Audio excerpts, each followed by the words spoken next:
In the old days, there was a man who had 7 sons, and even though he wished for a daughter, God did not give him a daughter.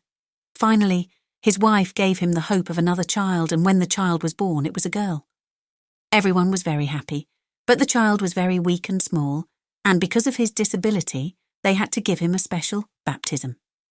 The father quickly sent one of the sons to fetch water from the well, and the other 6 sons went with him. And when each of them wanted to draw water from the well before the others, the bucket fell from their hands into the well, and the sons who did not know what to do stayed there, and none of them dared to return home. Some time passed, and the boys did not come home. The father got bored and said to himself, "These irreligious children have forgotten to go home because of their playfulness." And because he was afraid that the little girl would die before being baptized, he got upset and cried out, "I wish they were all crows." But these words had not yet come out of his mouth when he heard the sound of some birds fluttering in the air, and above his head, and when he raised his head, he saw 7 black crows as black as coal flying here and there. The parents could no longer undo this magic, and although they were very sad because of the loss of their children, they consoled themselves to some extent with their dear little daughter, who grew up and became more beautiful day by day. For a long time the girl did not know that she had a brother, because her parents did not talk to her about this, until one day she happened to hear from several people who said, "This girl is not lacking in beauty, but in fact, she herself is responsible for the misfortune of her 7 brothers." Hearing this, the girl was sad and went to her parents and asked if it was true that she had 7 brothers, and if it was true, what happened to them. The parents could no longer hide this secret, and said that it was a heavenly command, and despite all this, he had no fault and was born innocent. But the girl regretted this incident every day, and knew it was her duty to free her brothers from this predicament. She forbade herself sleep and rest, and decided to go secretly, and even if it costs her life, to find a trace of her brothers in a corner of this world. When she left, she took nothing with her except a ring to remember her parents, a loaf of bread to quench her hunger, a jug of water to quench her thirst, and a small chair to quench her tiredness. Then she took the right path and continued until she reached the end of the world. There she saw the sun, which was very hot and terrible, roasting the children. She ran away from the sun and reached the moon, but the moon was cold, cruel, and mean, and when he saw the girl, he said to her, "I smell human flesh." The girl ran away from there and reached the stars.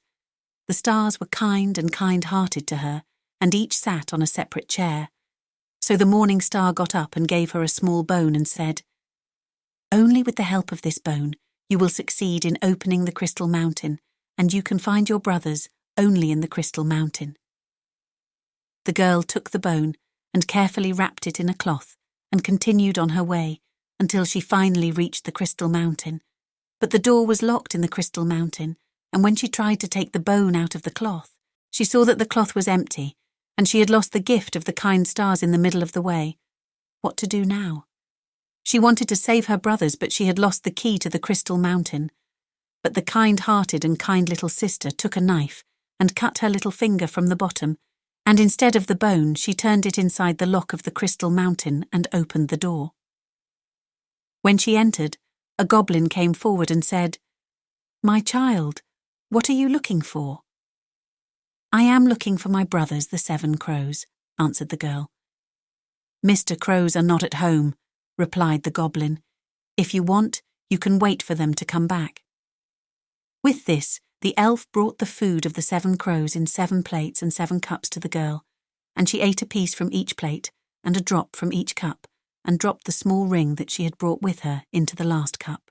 Suddenly there was the sound of crows flapping in the air, and the goblin said, "These are Mr. Crows returning home." So the crows came and wanted to eat and drink, and each one took his plate and cup. One after another shouted, "Who ate from my little plate? Who drank from my little cup?" You can see the place of Adam's mouth. But when the 7th crow drank his cup to the bottom, the ring fell out, and he saw the ring of his parents and said, "God forbid that our little sister is here, then we are saved." When the girl who was listening to their words behind the door heard this wish, she entered and showed herself to them. At this time, all the crows returned to their original form and hugged each other and kissed 1,000 times, and returned happily to their parents' house.